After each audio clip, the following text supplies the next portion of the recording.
নমস্কার দর্শকবৃন্দ, মধ্যশিক্ষা পর্ষদের নির্দেশকে তোয়াক্কা না করেই অ্যাডমিট কার্ড নিলেন প্রধান শিক্ষকেরা। সাম্প্রতিক প্রকাশিত এই প্রতিবেদনটি আমরা বিস্তারিত জেনে নেব।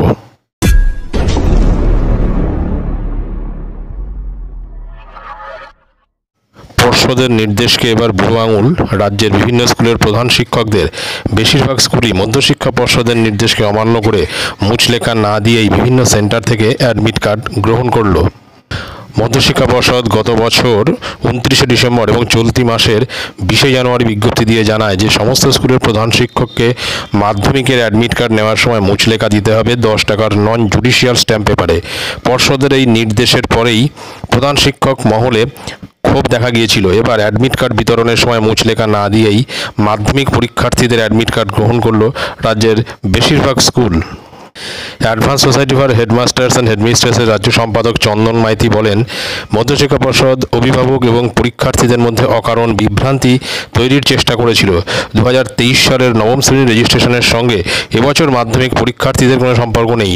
অন্যায়ভাবে মুচলেখা নেওয়ার চেষ্টা করছে মধ্যশিক্ষা পর্ষদ, তাই আমরা এর বিরোধিতা করে মুচলেখা দিইনি। প্রসঙ্গত, নবম শ্রেণীতে ওঠার পরেই মাধ্যমিক পরীক্ষার জন্য পর্ষদের কাছে নাম নথিভুক্তকরণ বা রেজিস্ট্রেশন করতে হয় পড়ুয়াদের।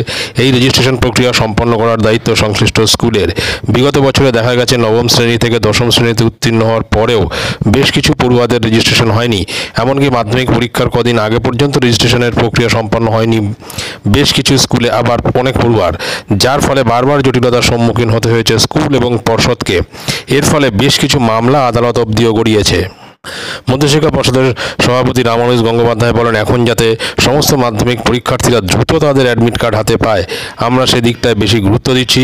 মুচলেখার বিষয়টি পরবর্তী পর্যায়ে আমরা বিবেচনা করে ব্যবস্থা গ্রহণ করব। পর্ষদের দেওয়া নির্দেশিকায় ডিসেম্বরের 31 তারিখের পরেও নাম নথিভুক্তিকরণের সময়সীমা বৃদ্ধি করা হয়েছে 31শে মার্চ পর্যন্ত। সেখানে যে সমস্ত পড়ুয়া রেজিস্ট্রেশন সম্পন্ন করেনি তাদের রেজিস্ট্রেশন করতে গেলে অতিরিক্ত 300 টাকা ফি ধার্য করা হয়েছে। পাশাপাশি প্রধান শিক্ষকদের স্কুলের তরফ থেকে মুচলেখা দেওয়ার কথাও উল্লেখ করা হয়েছে। বঙ্গীয় শিক্ষক এবং শিক্ষাকর্মী সমিতির সাধারণ সম্পাদক স্বপন মণ্ডল বলেন, 95% স্কুল মধ্যশিক্ষা পর্ষদের নির্দেশকে মান্যতা দেয়নি।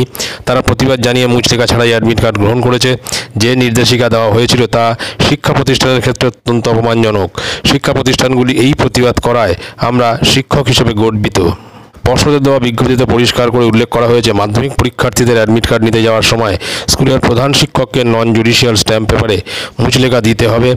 সেখানে প্রধান শিক্ষককে উল্লেখ করতে হবে যে তার বিদ্যালয়ের কোনো পড়ুয়ার রেজিস্ট্রেশন আর বাকি নেই, আর বাকি থাকলেও কতজনের বাকি রয়েছে তা স্পষ্টভাবে উল্লেখ করতে হবে। সুতরাং হয়ে আছে যে নন জুডিশিয়াল স্ট্যাম্প পেপারে যে মুচলেখা দেওয়ার বিষয়টি ছিল সেটা কিন্তু অমান্য করেই কিন্তু অনেক স্কুলের প্রধান শিক্ষকেরা অ্যাডমিট কার্ড সেখান থেকে তুলে নিয়েছেন এবং এই নন জুডিশিয়াল স্ট্যাম্প পেপারে মুচলেখা না দেওয়ার বিষয়টি পর্ষদ পরে বিবেচনা করবে এবং যদি কোনো কারণে এই মুচলেখা না দেওয়ার জন্য কোনো রকম পদক্ষেপ গ্রহণ করে সেই সমস্ত স্কুলের প্রধান শিক্ষকদের বিষয়ে, তাহলে কিন্তু সেটা আবার অন্য পর্যায়ে চলে যাবে। দেখা যাক পরবর্তী ক্ষেত্রে মধ্যশিক্ষা পর্ষদ সেই সমস্ত স্কুলের প্রধান শিক্ষকদের এগেনস্টে কোনো পদক্ষেপ করে কিনা। ভিডিওটি ভালো লাগলে অবশ্যই সাবস্ক্রাইব করবেন চ্যানেলটি পরবর্তী আপডেট ভিডিও পাওয়ার জন্য। ধন্যবাদ।